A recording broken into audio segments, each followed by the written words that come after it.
There we go. That's how we do it. Yeah, it's my pleasure to introduce Dr. Madhavi Martin as our speaker today. She's a senior staff research scientist at Oak Ridge National Laboratory and is leader of the Biomaterials and Biomass Characterization Group in the Biosciences Division, the lab. She has an interesting background.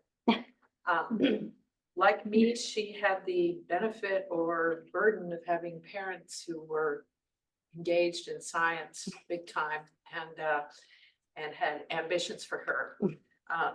Her original interest was in biology, but she says that after she fainted when they dissected a frog at school, she had to choose a different path. And her father, a physicist, suggested she should become a physicist too.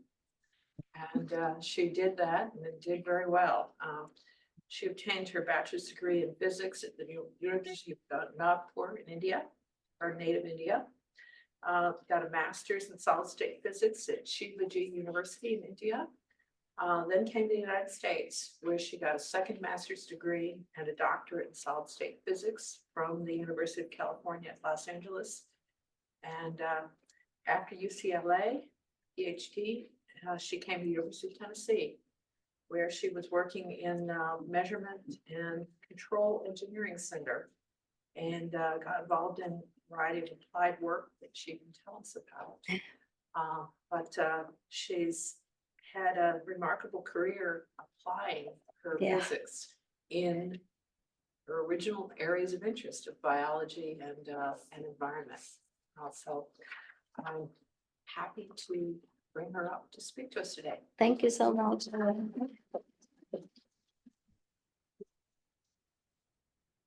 I am so honored to be invited to give a talk here. So I'm very excited to give you some information that I've been doing. It encompasses about 20 years of work that I've been doing at the lab. And like Ellen said, that I finally came back circular economy, basically to materials and characterization of that. So the title of my presentation, as you can see, is Leveraging High Resolution Laser Spectroscopy for Solutions to Bioengineering, Biomass, and the Environment. So my name is Madhavi Martin, and I'm a group leader in the Biosciences Division at Oak Ridge National Laboratory. Thanks, Sheila.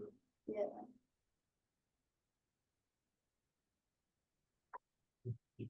Will it go forward? You can go to slide 2. Oh, here I am. There we go. Thank you. Okay, Okay, there we go. thank you so much. Oh, okay, just a quick outline. Maybe we shouldn't even go through this, but I'm going to talk about laser spectroscopy applications that I have been doing at the Oak Ridge National Laboratory.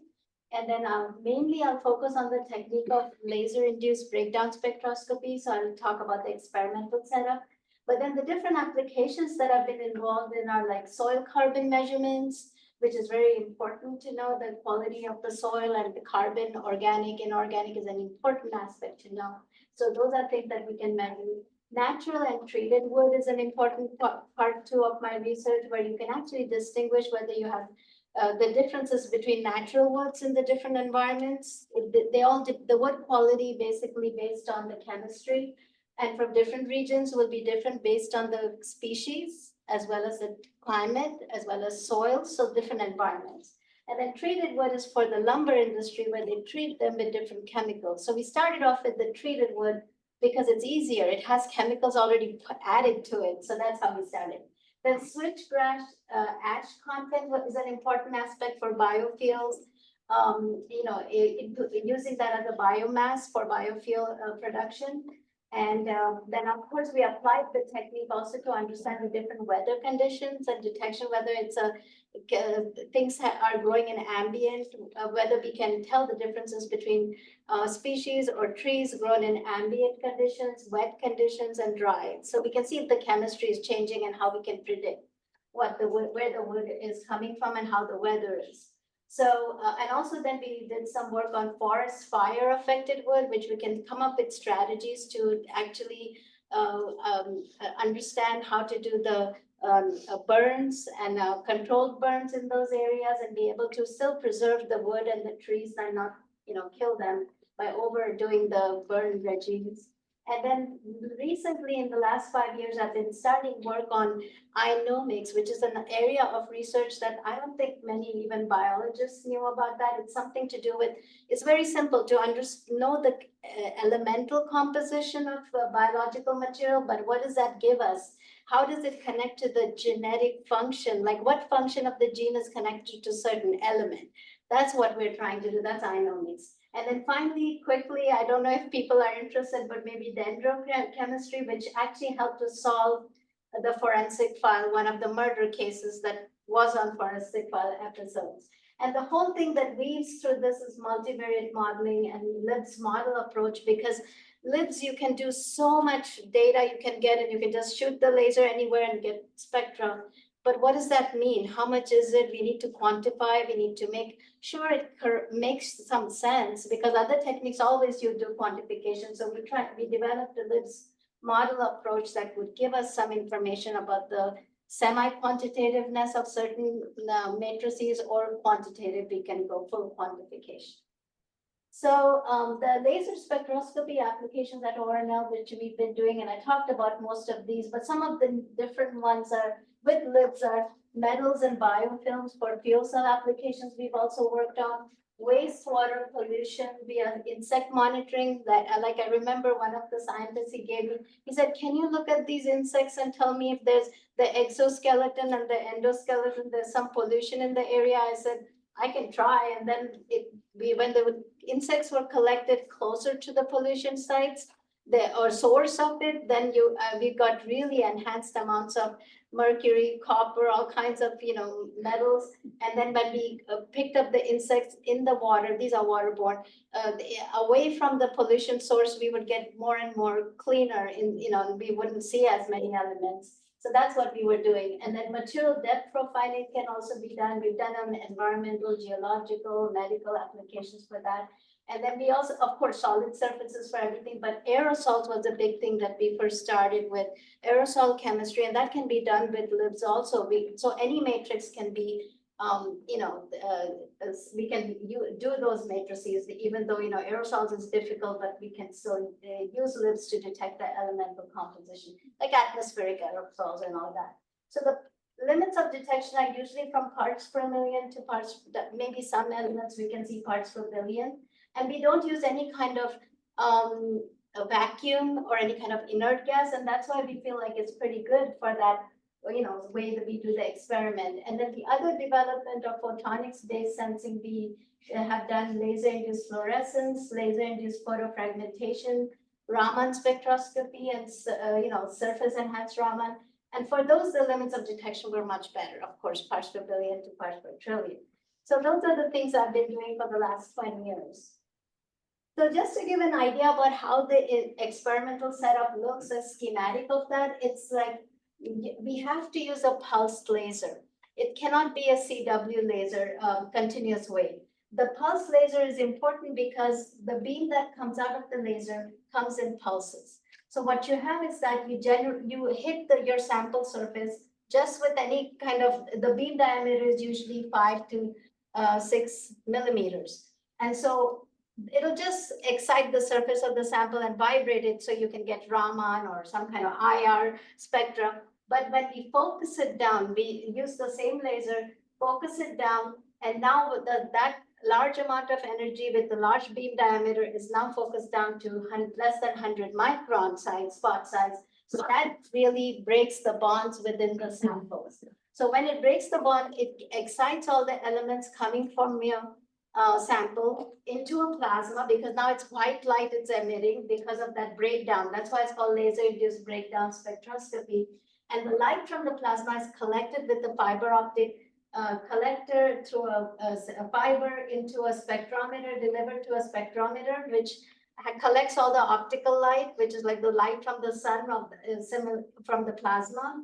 But then it has a grating, so it separates out all the wavelengths now. So the job of the spectrometer is to separate the wavelength out into different, the whole white energy light into different wavelengths.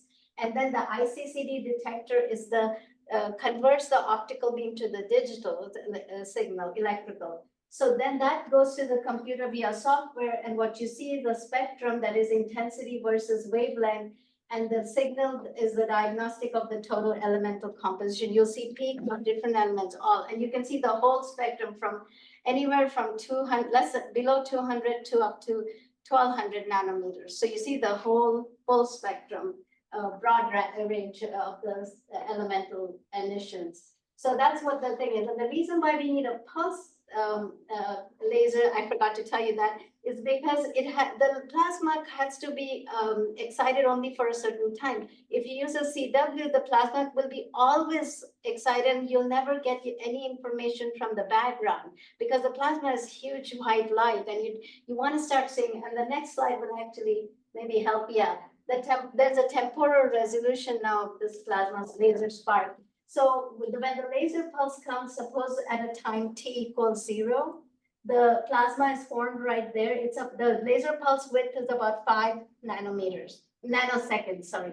And so the plasma will be formed then, and then you start seeing immediately the ions and electrons that are coming from the surface of your sample, and they will have a lifetime, certain around 5 microseconds, 10 microseconds. But then when the plasma starts cooling until the next pulse comes, that's why the pulse laser is usually 10 hertz. That means another 100 milliseconds, you don't see the next pulse, plasma. So until then, you can start seeing the decay of the background continuum, and then you start seeing ions and neutral atoms, and then you'll continue to see neutral atoms and molecules. So there's a time resolution, which is very important, and that's why you need the pulse laser. And then the detector also has to open up only when the plasma has kind of started decaying. If you open your detector at the time the plasma is bright, it'll get blinded because it's very sensitive. So that's why we kind of say this is important.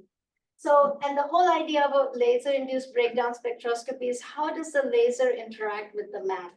So now I said you can do all kinds of matrices, solid, liquid, gas, and aerosol, but how does it interact? That's the most important thing. When you do an experiment, you design an experiment, then you try to figure out what is the right wavelength, what is your material. So you need to understand the basic characteristics of what you need to have in your experiment. So if you do a solid, they're mostly absorptive, and then the breakdown intensity is less than how much you would need the energy to break down for a gas, and then the bond breakdown wavelength, it's also wavelength dependent. So if you use for a plastic sample or a glass sample, if you use 1064, which is an infrared wavelength, that's not going to work very well at all. So you need to use 266 nanometers, which is UV. So those are the things you have to take into account. Similarly for liquid, it can be transparent, it can be dark, but the breakdown intensity is always less than a gas. Gas is the hardest. And again, it's wavelength dependent. Aerosol, now you have to worry about whether the aerosol is a solid particle or is a liquid, droplet. So again, you need to consider those aspects. And gas is the most difficult. So you need the highest energy when you start working with the gas to give a breakdown and look at what's in the gas molecules, elements that we're detecting. And so we need more energy for that. So those are the things we have to keep in mind. And just those who love equations, I wanted to make sure at least I have one kind of information about equations that we use, that when you understand the parameters for this, the breakdown intensity depends all on these characteristics. So basically it's directly related to the neutral atom density that's present in your sample. Also, it's directly inversely proportional to the gas depending. This is just for a gas I'm showing. So for solids, it will change. And then the frequency of the laser, it also depends as a square. And then the time of duration of the laser pulse is also 1/τe, then the new electron density. So that's the equation that gives us all the information. You can model this based on what experiment you're doing and come up with a nice correlation to your spectra based on putting in these. But for every sample you do, especially the heterogeneous, like environmental and biological, you don't have all this information. So we have come up with a different strategy, and I'll talk about it later. So in my lab, this is the new instrument that I have, and it's really nice because I don't have to have I can keep my door open to my lab and still work because the laser is confined in that sample cell.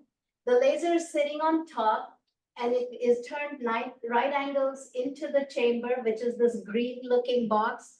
And the window that protects it, it's made of an optical density that prevents you from looking at the laser beam directly.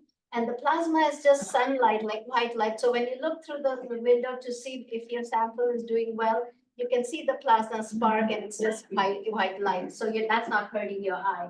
But also we have a screen there that has a microscope camera that will actually show us when the beam is on the sample, what's going on. It starts showing little holes if we keep on digging into the sample. And then of course the spectra, which is hard to see here, but we'll see more spectra. And then what's inside that, the main important part is, is the wheel on which the laser in the middle is coming through that pink circular region. It has a lens sitting in there that focuses the beam. So you see that the three beams, three directions I'm going, it focuses in the middle of that. That's where the plasma is formed. So we keep the sample right at where the plasma is formed. So that's about 0.5 centimeter away from the wheel over there. And then the laser comes from the middle, and the light from the plasma is collected by all those different colored fiber optic collectors, lenses.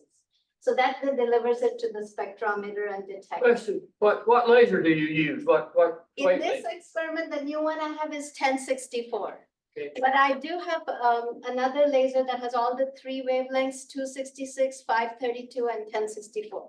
And a lot of my first experiments before this one I got were all done by 532 nanometers, because I kind of found out that if you have a dark sample, it's better to use a not as infrared color, but you need to use 532. It's kind of the happy medium.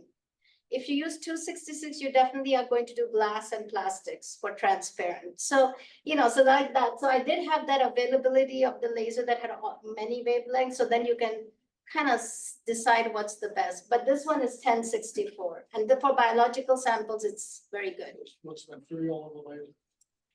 Neodymium YAG. Get around with it. Yeah. So just to give you an idea from the periodic table, this technique will detect almost all the 99% of the periodic table.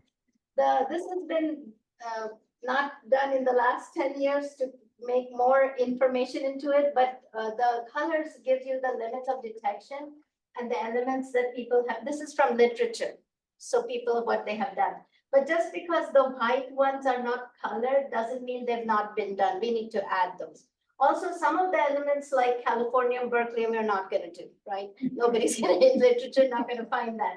So that's because they're not shown in color doesn't mean they can't be done, or that, we can't do them sometimes. Even the Tennessean, I should add there, but the Tennessean lasts only for milliseconds. So how are we going to do that then? So, everybody's like, oh, you come from ORNL, tell me about Tennessee. And I'm like, okay, that's not going to work here. So just to give an idea that most of the elements from the periodic table can be done by this technique.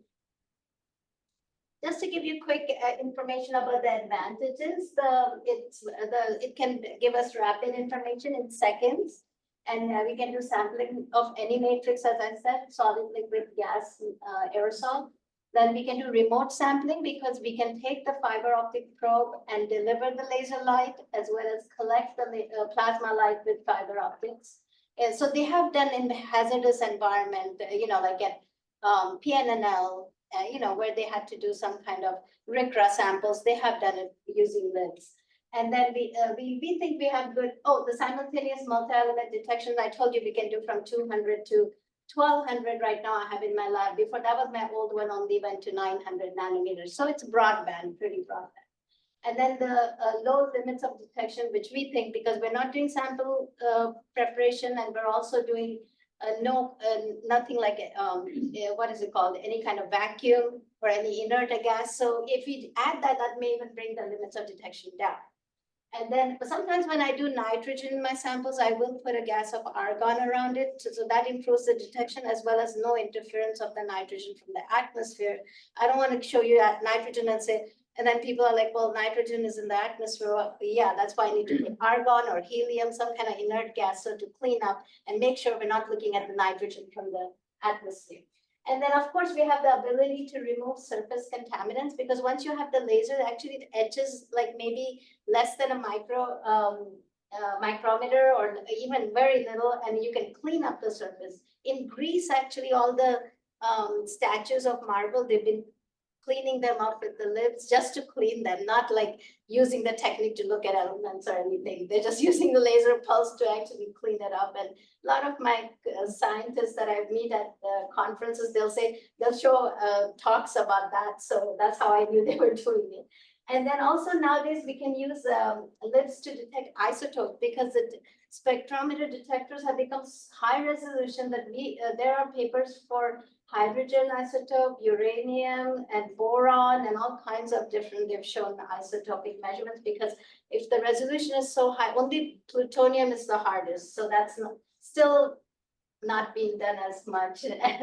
And then, of course, the drawbacks, every technique, we think our technique is the best, but of course, there's no technique is all encompassing. You have to have some problems. So there are problems that you cannot do forensic samples because you don't do sample preparation, so you cannot get quantification from those. You can't, if you find a bone in the forest and they want you to tell you whether it's a human bone or animal bone, you can't go do sample preparation and use calibration standards for that. How do you do that, right? We don't know what it's from. So that's why we cannot do direct quantification. And also it's very matrix dependent. That's why when we do our model, we make sure everything is consistent and the same matrix, because I don't want to do copper chloride salt, then copper metal, and then copper some kind of solution. And then that's not going to give me the same quantification. That it will detect copper, but it's not going to give me like how much and all that. So we need to be careful to have the same matrix. So the next part I would like to talk, I started off my work actually with the soil carbon measurements. And we had Los Alamos scientists call us up and say, can we come and meet with you? And we would like to, we have like hundreds of soils from USDA, but we're not getting really good results. Would you like to, can we collaborate and see how we can come up with a good strategy? And we were like all excited because that's important. And there was a DOE call for doing carbon measurements in soils, I think about 20, 25 years ago. So we were really excited if we can show this, that works. So when they came, well, this was just the spectra to show where to look for the carbon line. There are some carbon lines beneath the silicon peak, but silicon is so overpowering, so you're not going to see the carbon amongst that cluster there. But the carbon by itself is 247. One of the lines, the strong lines, is there. So at least we said, okay, we can see this line. This is a good thing. Let's go ahead. So we collaborated with the Los Alamos people, and they had this problem. They had 38 different soil types from USDA, and each type was giving them a different calibration curve. Well, that's really ridiculous. If someone says, can you do carbon measurements, then like, oh, what type of soil is it? Then my calibration will change. Then I do something else. So they didn't, and they had no other wavelength in their instrument, so they didn't even know what to do. So when they came to us, I said, I can do two strategies and try it. I'm not sure it's going to work, but the one strategy was trying different wavelengths, because I had that ability, like Ray was asking. I said the 266, 532, and 1064. So that's one thing we can try and see if wavelength makes a difference in measuring, and if we can get consistent and collapse those three to one, universal calibration curve or something like that. And the second strategy would be to actually get the spectra and actually do multivariate analysis, like statistics, because what happens is that when this is univariate, so you're just looking at carbon in those soils. Multivariate does is picks up the different other peaks that may be making a similar kind of correlation to each other. Like suppose you have carbon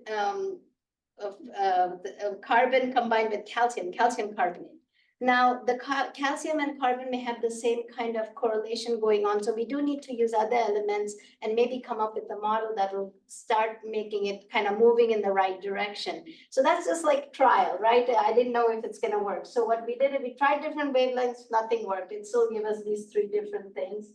Then we decided to do the chemometric analysis and build the LIBS model. So there are two approaches to that. What you can do is that, like I said, that equation I showed you for the gas, You can use those parameters like the laser energy, pulse width, focal volume, plasma temperature, and then model your spectra. But we have thousands of spectra and thousands of samples sometimes.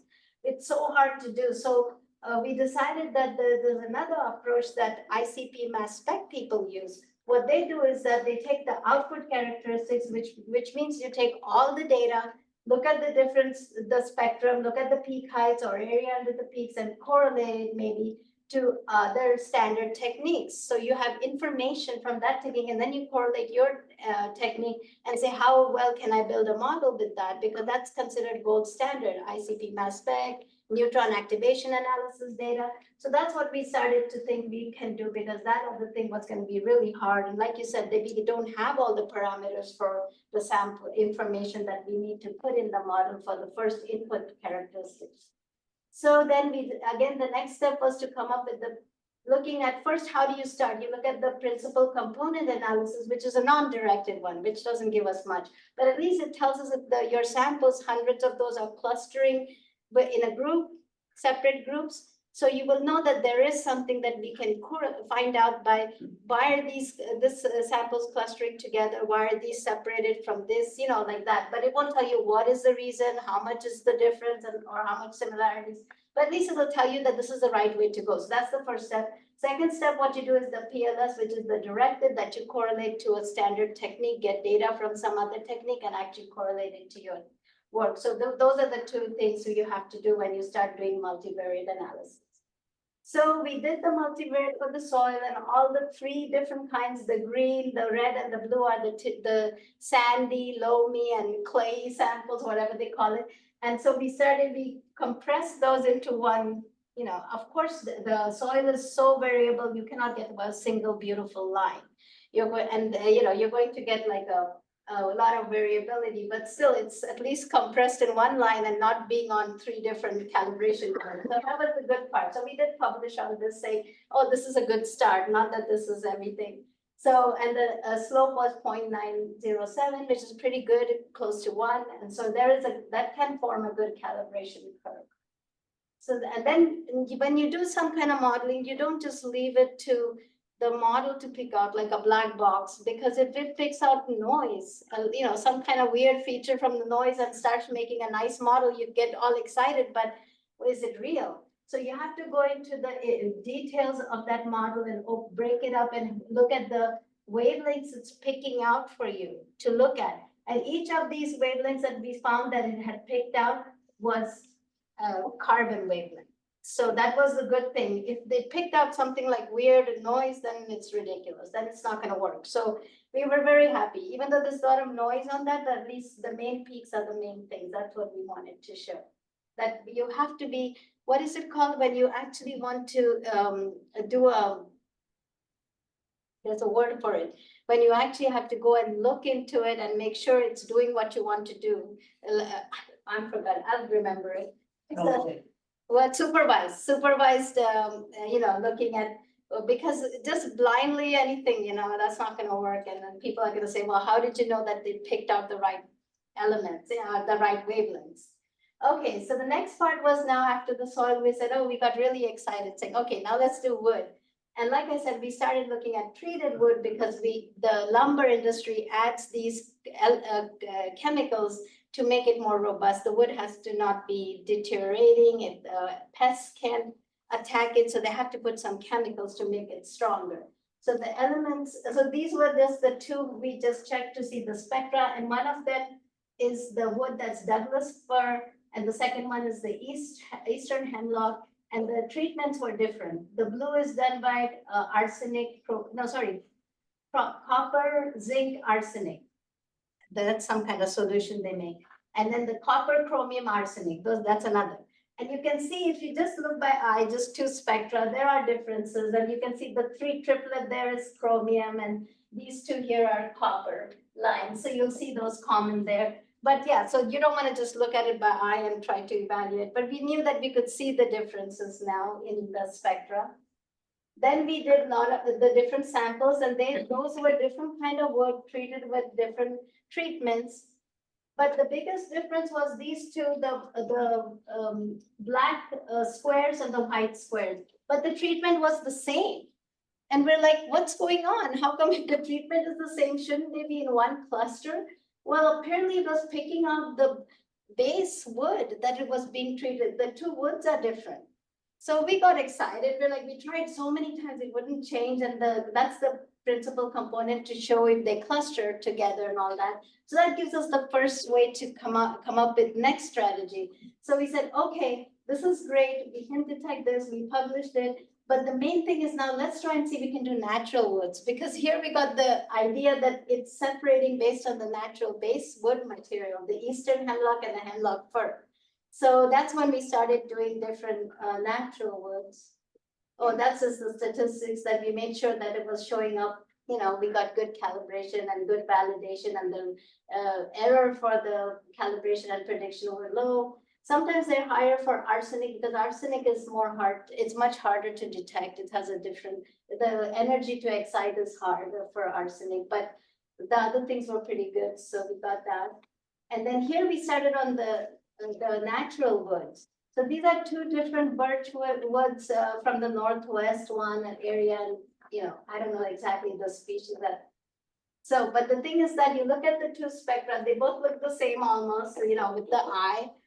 And then I thought, okay, let's expand between 300 to 350 wavelengths, you know, nanometers. And you could still see there are features. I just pointed out by the arrow that there are features different in each one. So there is a way that when we do multivariate analysis, it's going to pick up those if we do it correctly and be able to differentiate between natural wood. And that's what we used actually for the murder case that we did, because we had so many logs of wood and we had to just see what are the features are different, what are the similar ones.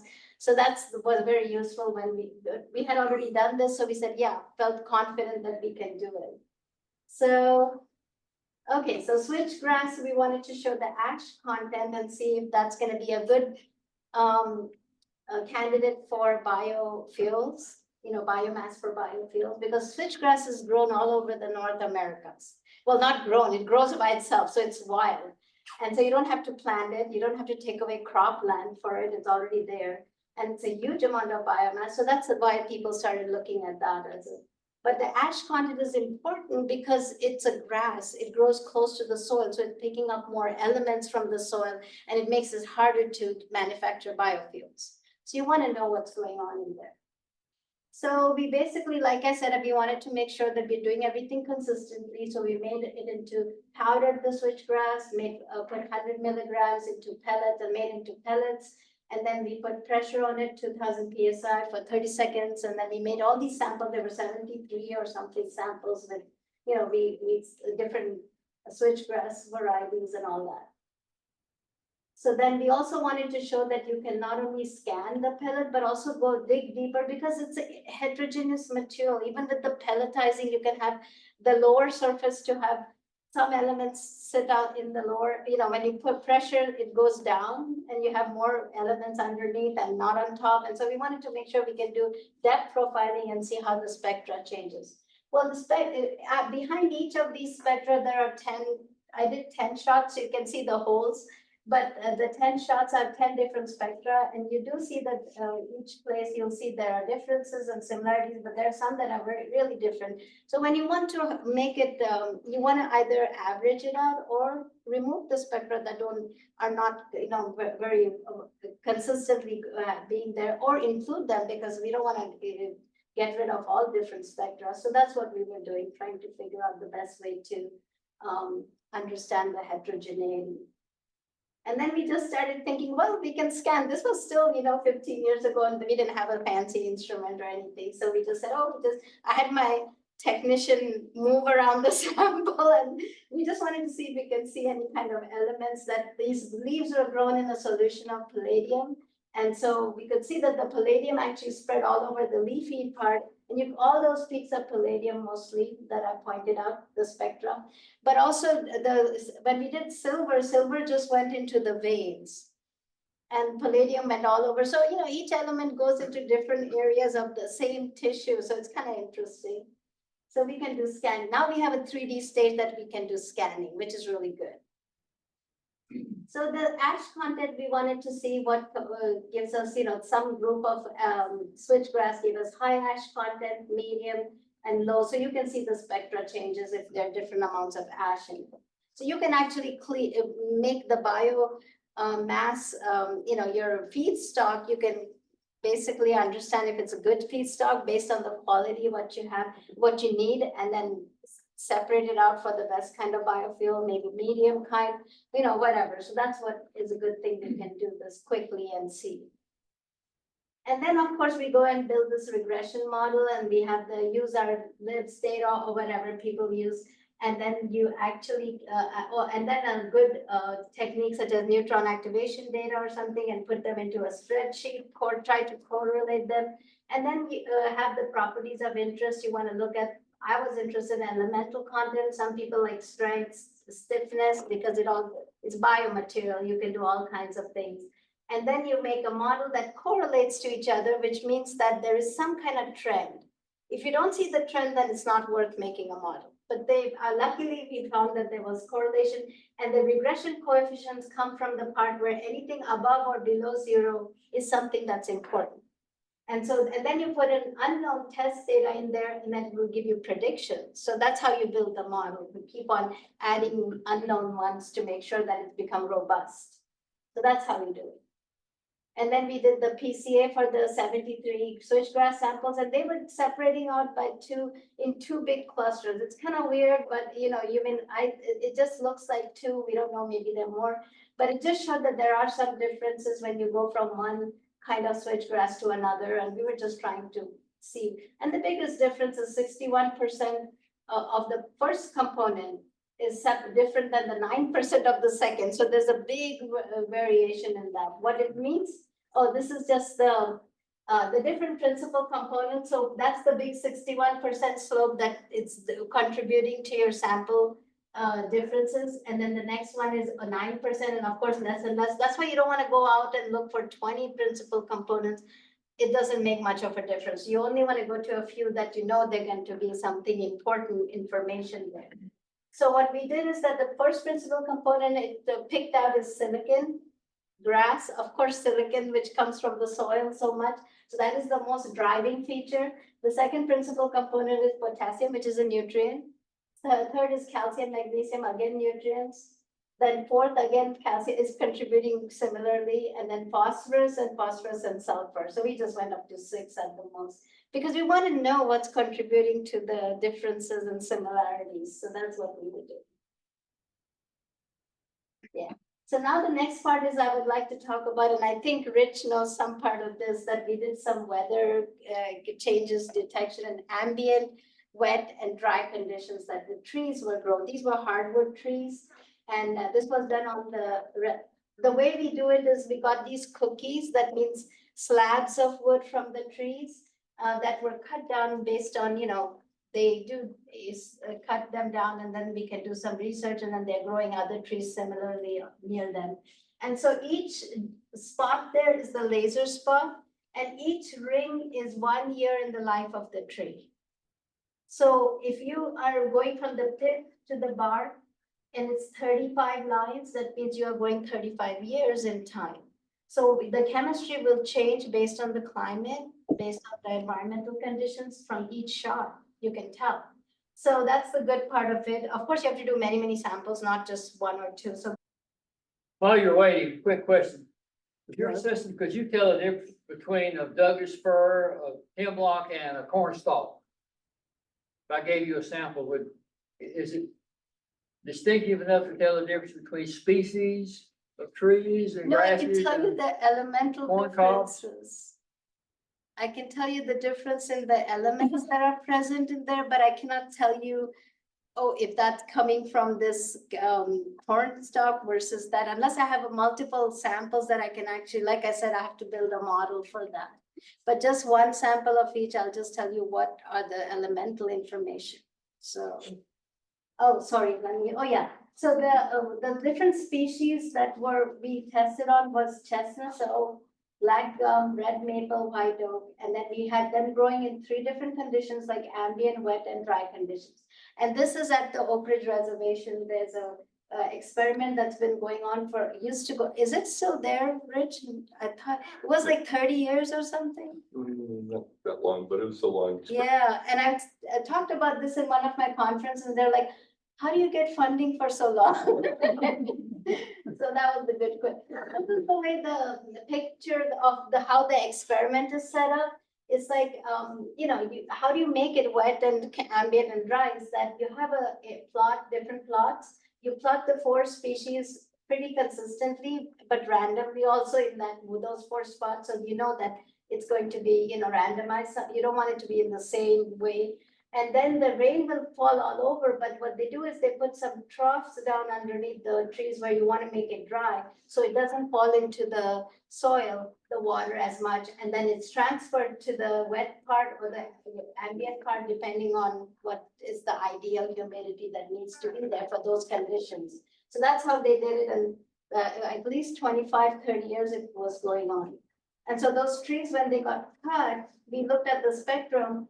And then if you this is nothing, it's just one tree part we looked at, and we could find like a whole bunch of spectra, but they all average out to, if you have ambient, you have bigger peaks of whatever elements, and then wet, less, and then dry, they may be even drop, lesser in that. But some peaks come out, and this is just, for just information that can we even see anything different. So then what we did is we did the principal component again, and we found that we could cluster the different species based on one particular condition that's ambient. And then we also found out that we found out that 6 critical nutrients we identified were calcium, potassium, magnesium, sodium, nitrogen, and phosphor, and compared it over a 13-year period for the treatment manipulation. So this was really good, it showed good clustering. Same thing we did for the wet, they clustered all together, each within each other, but separate from other species. Same thing with the dry, which is really surprising, we got that. And then with one species, we did all the 4 species, but we just what I'm showing you here, that we could separate out even by the conditions of the treatment, the wet, dry, and ambient. So we can tell if the tree has, by the chemistry, whether there's a growing in an ambient condition or wet, so those are the things we're trying to show. And it was very successful. Of course, there are outliers because we didn't do any manipulation on the sample. We just took the cookie and just sampled, like I showed you, the shots on the sample. That's what we did. And then, so that was that part. It was very successful, so we were excited. So now somebody started asking us from UT that can you detect forest fire affected wood, and sometimes you can't even see it and all that, but by chemistry, we said we can try, no big deal, we're always ready to try. So, well, this is just to show why it's an important. Fire maintains ecosystem. Then the study of fire and its role in nature regimes is very important. Historically, huntings and ceremonies and clearing maize fields, all those required fire event, celebrations. So the fire was always there to be. Yeah, but then sometimes it got out of control, and you had, burnt trees and all that. So you need to understand how to control that. So we took a cookie again. In this case, it shows us where the fire scar is and it's all that, but we just wanted to see if the chemistry changes, right? So we scanned here, didn't even do very detailed like shots. We just did 2 centimeters separation, and we did a line scan. You can see the holes there. And we actually just wanted to see if we can see any differences in the chemistry. So the pre-fire, I didn't even mark all the elements. The main were calcium, sodium, and all that. And you can see the natural elements in the pre-fire, just regular thing you're going to see. But in the post-fire, you start seeing iron and sulfur, and maybe others I haven't picked out. But just wanted to see if there are differences before the fire and after the fire, what we see. So that was one good thing. So we saw the chemistry change. Then we made sure those peaks are real. So we went and checked in the model to see, okay, now what are these peaks and why are we getting this kind of information? So yeah, they did pick out the loading parameters above and below 0, like I said, when we built the model. So iron, calcium increased a lot after the fire. And then the sulfur and sodium also there was. So that's the one thing we noticed. And then this was the interesting part. All the chemistry of the tree, of that wood piece, it was similar right before the fire event.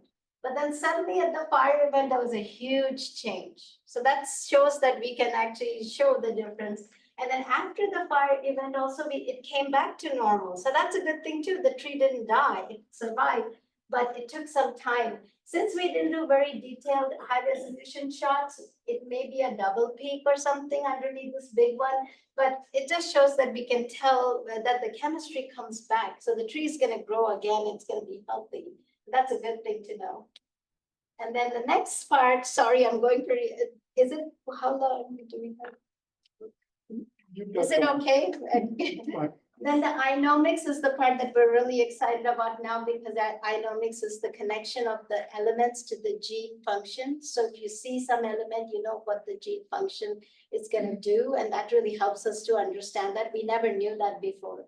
So from our, we can apply that there.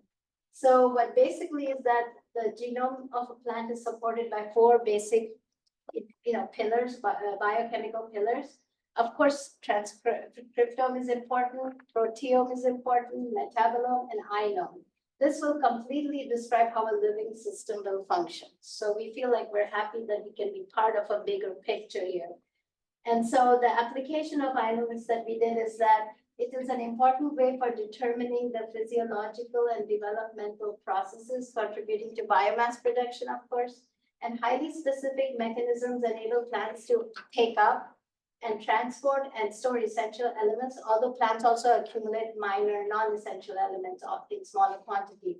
And that allows us to understand the variation in leaf elemental composition for terrestrial nutrient cycles, as well as understanding the transfer of toxic elements from soil to living organisms. So that's kind of the basic why, the motivation we wanted to do that. And so if you just look for carbon in different parts of the plant, you'll see different amounts of carbon, but also in the old root, you'll see other elements because it's in that environment where soils have all different elements, and that's there.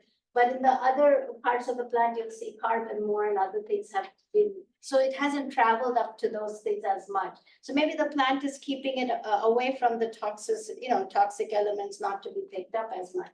So we were just trying to see different parts of the plant. What do you see? So we also did the calibration and again, validation for the calcium with neutron activation, found that LIBS is a good thing to use in this case. Then we also did magnesium, all the nutrient elements we were looking for, and manganese. Then again, went and looked at the features, what exactly the elements, we are really picking up the elements of interest. So we looked at the peaks and they are exactly those that we wanted.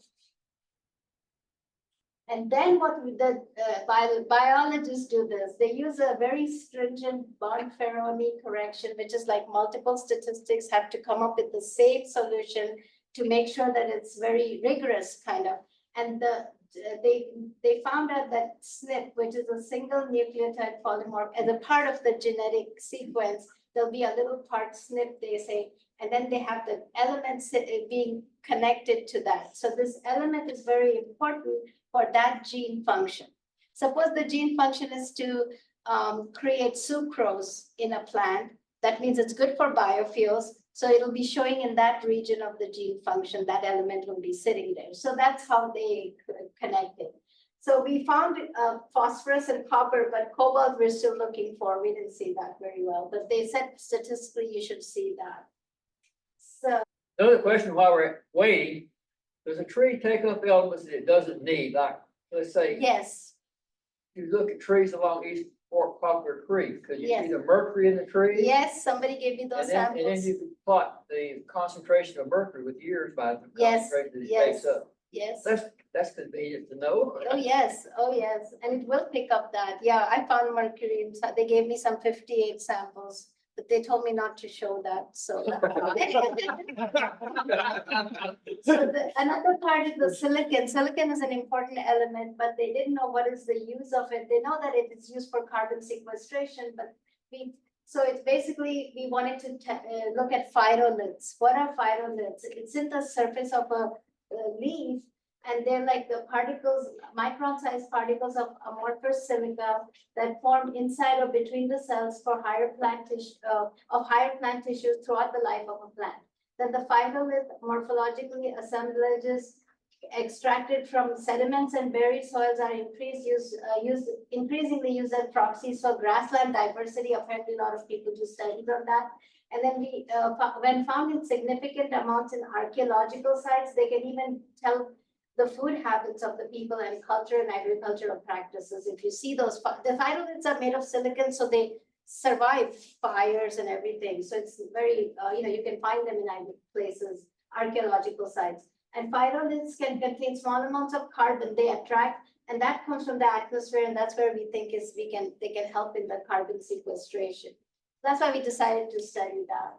So we looked at the plant, the leaves, we scanned them, did 2D, just wanted to find out where the silicon is accumulated in these leaves.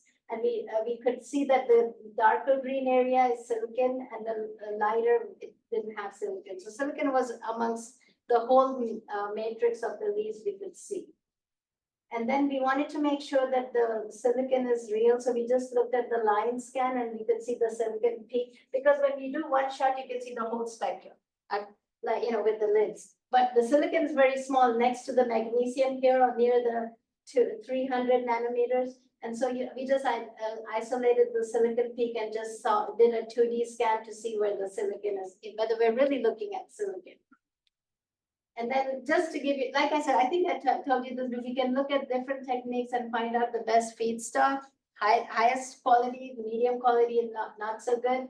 Then of course, transport it to the biorefinery. And then we can put in a lot of different optical probes there, LIBS, Raman, IR, to look at the quality and quality control for the product that now they're making, the biofuel. And then of course it goes to the distribution. And then of course, end user is our car. We don't want junk to go in our car. So that's why it's important to have good monitoring techniques for quality control. Okay, and so now the last part I'm going to talk quickly. I hope you guys don't mind. It'll take a few minutes. The forensic file episode, and I bet you guys have seen some of it. It was about this girl who was 20 years old. She got taken from her house. She disappeared first, and they didn't know where she went. She had a baby that was 3 months old. Nobody leaves a baby in the house at 12, midnight and leaves and goes somewhere. So then her husband came home and he was like, had to call the police, and they didn't know where she had gone. And he was like, why did she leave the baby alone and all that junk? They were having arguments, the husband and wife. So then they didn't know what happened. And finally, when they found her body near a state park, near where it's a small town in Texas, this happened. So when they found the body, it was all burned, so they couldn't identify anything. She'd never had any teeth work done, so it wasn't couldn't identify with that. And so what they found near her body were these wooden logs that were partially burned. So the person who killed her actually chopped the wood right there because it's a small forest area, and he just got the wood from whatever tree was nearby, and he tried to burn the body, and it wouldn't burn. They were the body burned, but the wood wouldn't burn. So he didn't want to wait there. He got bored. So he picked up some of the wood that he had actually chopped up, and he took it to this outdoor barbecue party that they were having in town that day. So yeah, but the police kept on thinking it's the husband because they weren't getting along, and they were filing divorce papers and all that. And he also had gone to that outdoor barbecue party, so that was another coincidence. But then they started asking people around, and they said, so they collected the wood from where the body was found, and they collected the wood from the barbecue pit because it looked similar wood. We don't know if it's the same, but it looked. And then they decided to send it to an expert at UT who's a dendrochronologist who actually counts the tree rings and can tell if the wood is coming from the same tree or similar tree in the same area. And the problem with that, it's a mesquite wood. So the tree rings are not well formed. So he was having a lot of problems. He said he first thought it's not going to even work. But then he started looking up on Google, and he found my name to do chemistry, like wood chemistry. And I had just gotten a project to do wood chemistry, seed money. So when he called me, he said, can you do some wood for me? And I'm like, yeah, I just got money to do some wood, but I didn't know how much. And he didn't tell me anything about this background, anything. He just said, I have 13 logs of wood, and I just want you to, if you can tell me if it's similar, dissimilar, whatever, just the chemistry. So I said, yeah, I can do. So I asked my manager if I could do that, and they said, yeah, fine. So we got these big logs of wood partially burned. And there was 1 or 2 logs in there that were controlled. So, from mesquite wood, but people used in their fireplaces in their homes. So it was from a store, not, it could come from anywhere in the country. So those were like controlled. So I did that, and then I called him up and I said, the professor, and I said, I have good news and bad news. And he said, oh, okay, what's the good news? And I said, the good news, I finished all the logs. I'm so happy they're done. It was so much work. Oh my gosh. Took 6 months to get it done because I had to scan it properly. I even had to build a stage. I didn't have a good stage for that, and just to put the big logs. And he said, you can't change anything in the samples, so I said, okay. So I had to put the whole logs and sample them, properly and turn them around. Yeah, all over. It's a circle. So it's all that. So it took 6 months. Then after that, he said, what's the bad news? I said, they all look the same except 1 or 2 woods. I don't know why, but they're different. But he said, well, can I come and talk to you? I want to see, have a meeting. So, okay. So then he told me this whole story. I didn't know anything about it. And then he took the data and he did statistics, and it was 99.9% definite that the woods came from the same tree or clump of trees in that area. And the main thing I saw was titanium.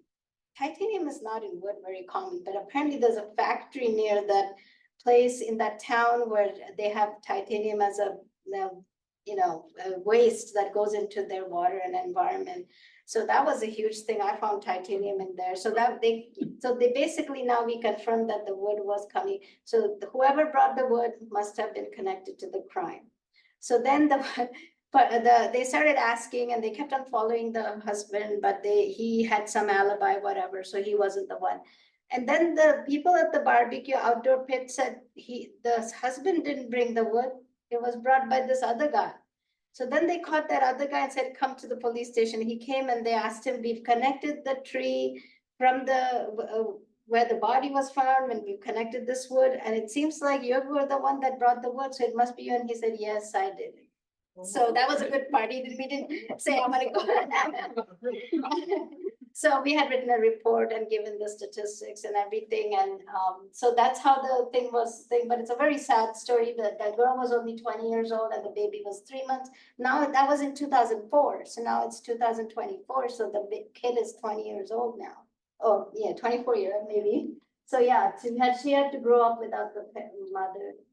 So that's just to show that we seem to, the spectra all look the same half the time. So you don't can't say the conclusion was we did all the logs of wood, the burnt parts looked similar, unburnt parts looked similar.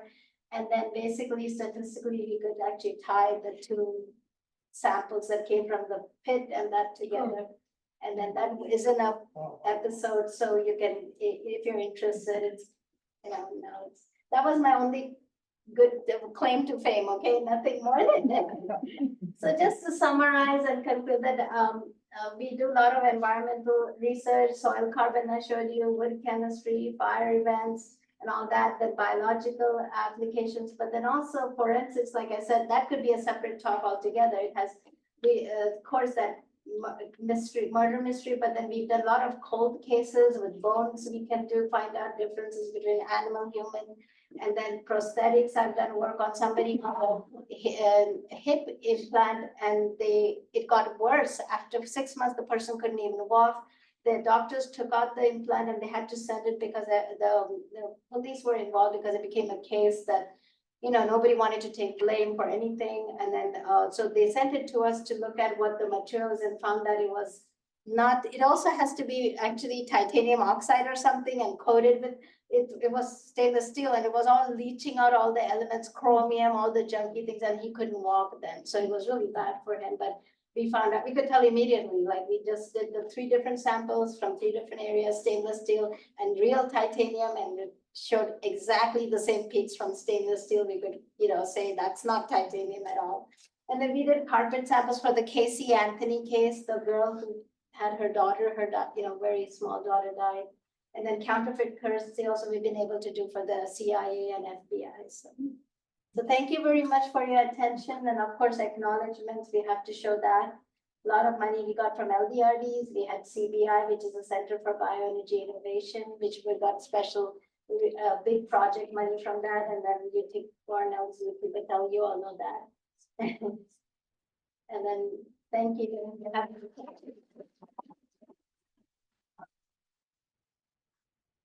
Right. Yes, Jen, Robert, oh, this plasma spark you get, what kind of plasma temperature do you get? yeah, that depends on the laser energy. So usually we get the amount we use for these samples. It's about anywhere from 5,000 to 7,000 Kelvin.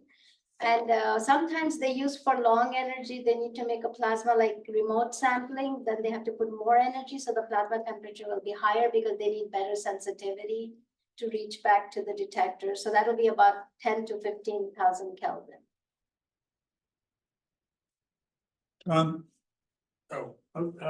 Since you don't have to have an inert gas around this, is it possible, or do they already have the portable ones you know, truck out in the field and point it and it takes a plasma and you detect it? Oh, yes, they've been using telescopic lenses to make the plasma at a distance and collect. So they've done it at Yuba, what is it that, one of those testing grounds, Yuba Mountain or whatever it's called, that China Lake, and all, they've taken and done a lot of study for it, I mean, military it could application. be a little small, I mean, not necessarily long distance, but a small one, like. Small one also, Work out in the forest and point, okay. right, there are instruments like that. We haven't done that. Robert, sorry. Couple of questions.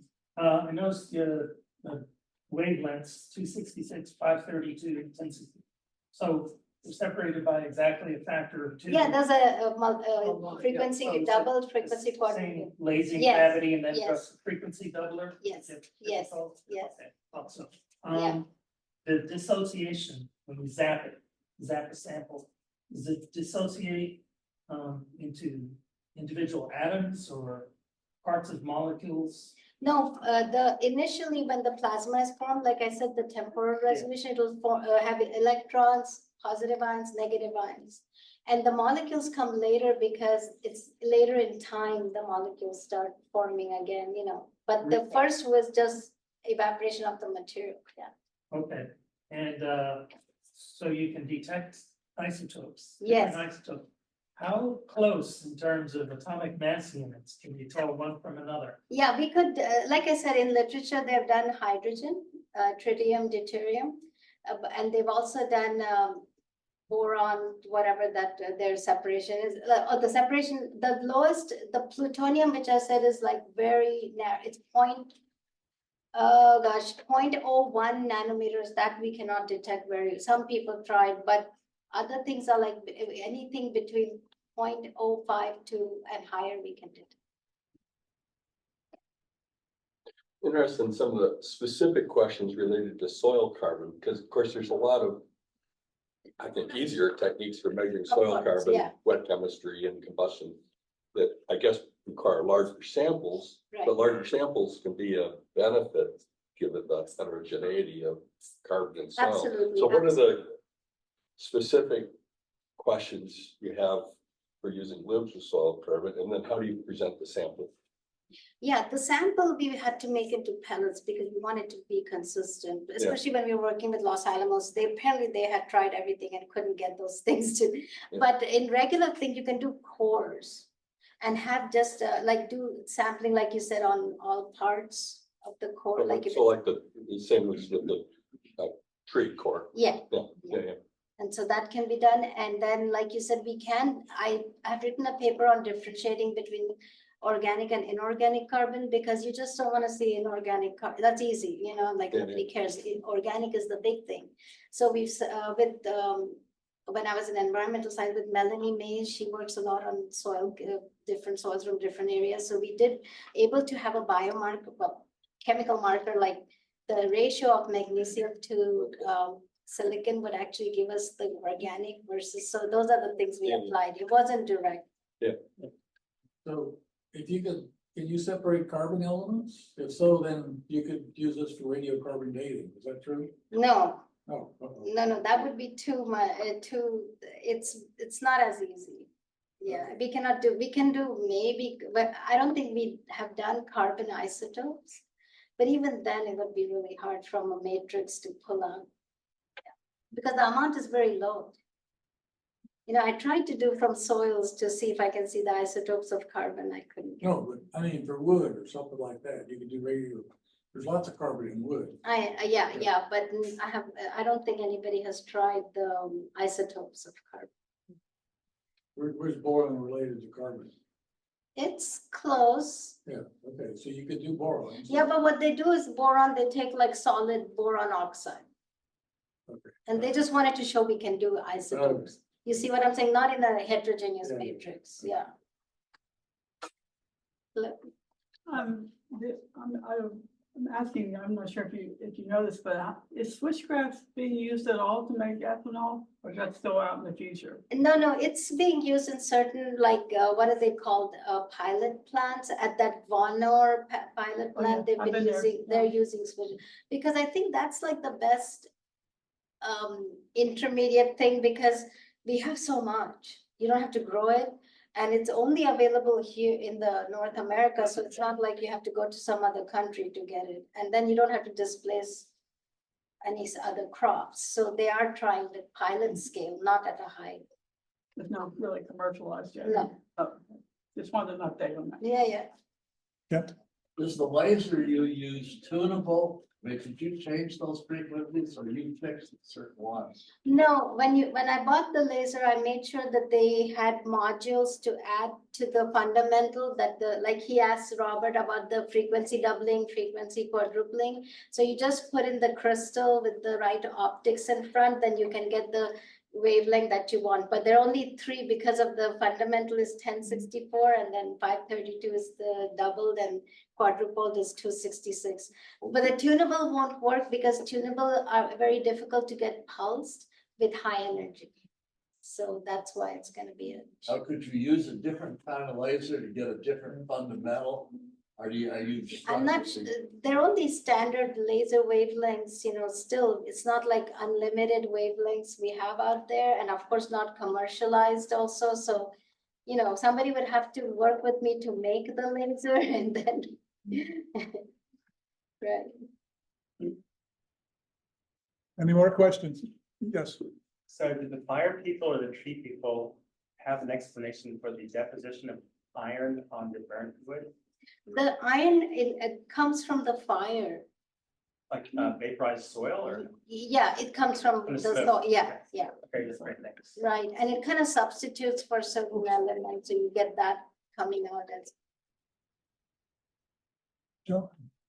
When I was a graduate student in Berkeley, we got interested in 100-meter tall redwoods. Oh, yeah? And some fellow students, I calculated the power required to feed the tree constantly when it's alive. And the tree has to run at about 3 kilowatts in order to get the water from the root up to the top. Oh, my, yep. And so, of course, there are various processes at work, and the cellular composition changes, and then you get to the leaves, of course, and so on. But I was wondering if any of your work has looked at the differential processes involved in things like that, not necessarily for huge plants, but for all of them. It seems to me that there would be from roots to top, there would be a lot of changes. Oh, yes. No, I have not, because I'm not a pure biologist, so I would be just helping with something that I can be confident about using my background. But there are pure biologists and maybe engineers that work on that. And I'm not sure, Rich, do you know if anybody does that? Well, there's lots of differences between roots and leaves and Right, everything in right. between, but I guess you need maybe a more specific question on, what I mean, there's differences in the whole composition and so on, but. Just walking around my front yard, picking up leaves, I can identify at least 10 different kinds of trees. Nice, awesome. Any more questions? If not, we thank you very much.